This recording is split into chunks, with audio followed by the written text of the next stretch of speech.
learning more about new reports coming out of Mexico that female assassins are now working for the cartel. Law enforcement research indicates that cartels are still very much male-dominated, but in recent years, more women are joining the ranks in more active and deadly roles. DEA is offering $10 million for information leading to the arrest of the Mexican drug kingpin known as El Mencho. In the ruthless world of the Mexican cartels, there's a name rarely spoken in mainstream media, yet her actions shook an entire nation. She wasn't an old kingpin hiding in the mountains. She wasn't a drug mule crossing borders in the dark.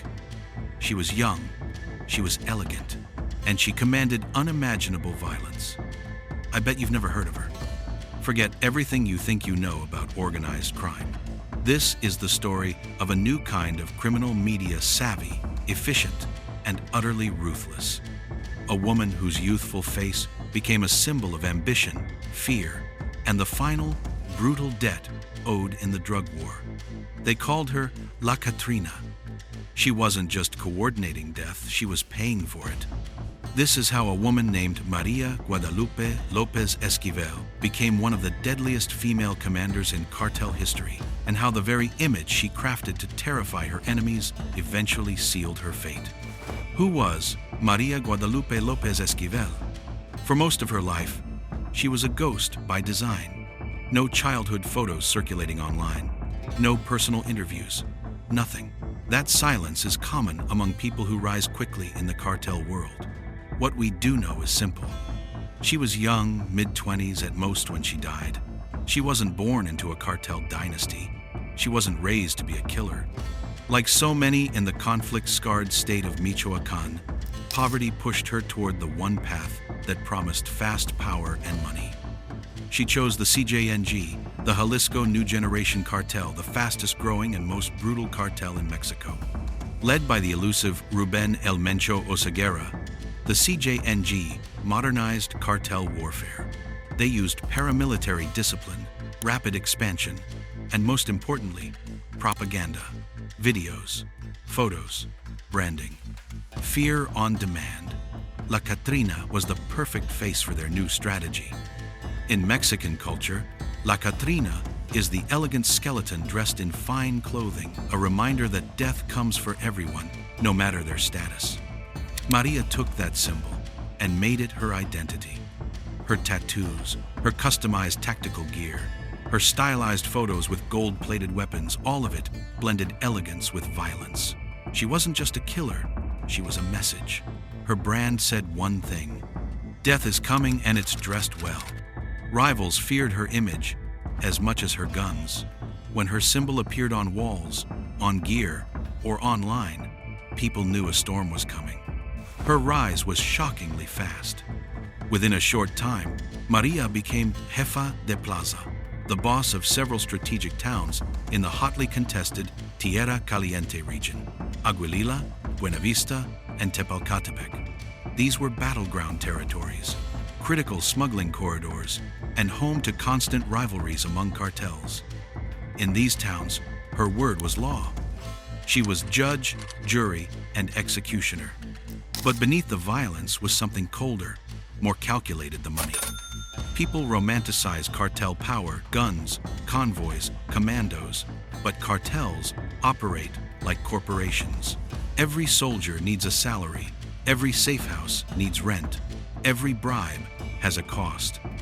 La Catrina wasn't just a commander, she was the financial engine of her cell. She managed drug profits, she oversaw extortion, she negotiated local corruption, and most importantly, she paid her soldiers. Investigators found she gave her killers about $210 USD per week. It wasn't kindness, it was business. That paycheck kept men loyal. It kept them fighting. It kept the violence moving. The deadliest person isn't always the one pulling the trigger. Sometimes, it's the one signing the invisible paychecks. She was funding the war. Her public infamy crystallized on the 14th of October 2019. A convoy of state police officers was driving through El Aguaje, Michoacán. They thought it would be another tense but typical patrol. La Catrina's forces were already waiting. The ambush was a masterpiece of cartel warfare. IEDs, heavy weapons, perfect positioning. When the dust settled, the scene was unimaginable. 13 police officers murdered over, 9 more wounded day, patrol trucks burning, bodies on the road, and then came the part that stunned the country. The attackers filmed the carnage and uploaded it online as propaganda. They didn't just kill police, they humiliated the government. Authorities quickly named María Guadalupe López Esquivel as one of the planners. Overnight, she went from a regional commander to one of the most wanted criminals in Mexico. Her violent rise suddenly had a deadline. For months, the Mexican government focused heavily on dismantling her cell, and on the 10th of January 2020, the hunt ended. A joint patrol of the National Guard, Army, and State Police tracked her to a meeting with CJNG Commander M2 Fernandez near Tepalcatepec. A fierce shootout erupted. La Catrina was hit in the neck or upper chest. Soldiers moved in fast and subdued her. The footage released afterward shocked the nation.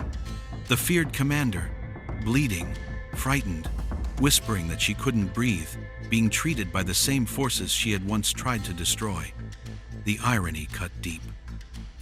She had lived by chaos. Now the state, following protocol, was trying to save her. She was airlifted out of the mountains, but the wound was too severe. She died in the helicopter en route to a public hospital.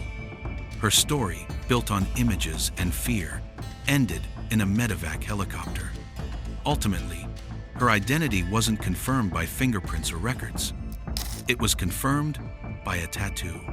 Her iconic La Catrina thigh tattoo, the same symbol she flaunted in her propaganda photos, was the mark that sealed her death. The symbol she used to project death became the symbol that confirmed her own.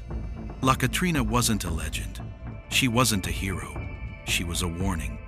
Her life shows what happens when poverty, ambition, and cartel power collide. It reveals how cartels now elevate women into roles once reserved for men, commanders, assassins, plaza bosses, because the war is evolving faster than society can comprehend. Her $210 weekly payroll bought loyalty. Her image brought fear. And in the end, everything she gained came at a cost she couldn't escape. The glamour is fleeting. The power is borrowed. And in the cartel world, the final debt is always paid in blood. What does the rise of commanders like La Catrina say about the future of Mexico's drug war? Tell us in the comments. If you want to dive deeper into the financial side of cartel power, check out our story on the cartel accountant who laundered $1 billion. Subscribe for more untold stories of power, crime, and justice.